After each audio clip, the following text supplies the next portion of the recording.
ఆంధ్రప్రదేశ్ రాష్ట్రంలో ఇటీవల జరిగిన సార్వత్రిక ఎన్నికల్లో ఘోర పరాజయం పాలైన వైఎస్ఆర్సీపీకి వరుసగా షాకుల మీద షాకులు తగ్గుతున్న విషయం తెలిసిందే. ఆ పార్టీలోని ముఖ్య నేతలు, మాజీ ఎమ్మెల్యేలు, మాజీ మంత్రులు పార్టీని వీడుతున్న విషయం తెలిసిందే. ఇకపోతే పార్టీలో బిగ్ వికెట్గా ఉన్న ఒంగోలు జిల్లా కీలక నేత, మాజీ మంత్రి బాలినేని శ్రీనివాసరెడ్డి వైసీపీకి రాజీనామా చేశారు. బాలినేని పార్టీ నుంచి వీడుతున్నట్లుగా గత కొంతకాలంగా వస్తున్న ప్రచారాన్ని నిజం చేసిన విషయం మనకందరికీ తెలిసిందే. ప్రస్తుతం న్యూస్ కూడా తెగ వైరల్ అవుతోంది ఆంధ్రప్రదేశ్ రాష్ట్ర రాజకీయాల్లో. అయితే లేటెస్ట్గా అందుతున్న సమాచారం ప్రకారం బాలినేని జనసేనలోకి వస్తున్నారట.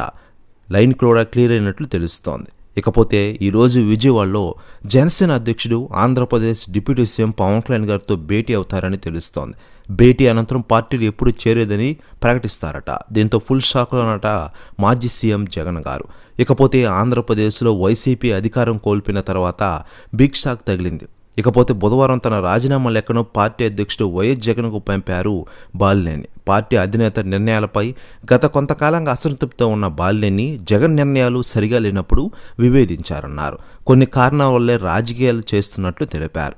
విలువలు కాపాల్సిన బాధ్యత తనపై ఉందని, అందుకే వైసీపీ నుంచి తప్పుకున్నట్లుగా ప్రకటించారు బాలినేని. ప్రెస్ న్యూస్ కూడా తెగ వైరల్ అవుతోంది ఆంధ్రప్రదేశ్ రాష్ట్ర రాజకీయాల్లో.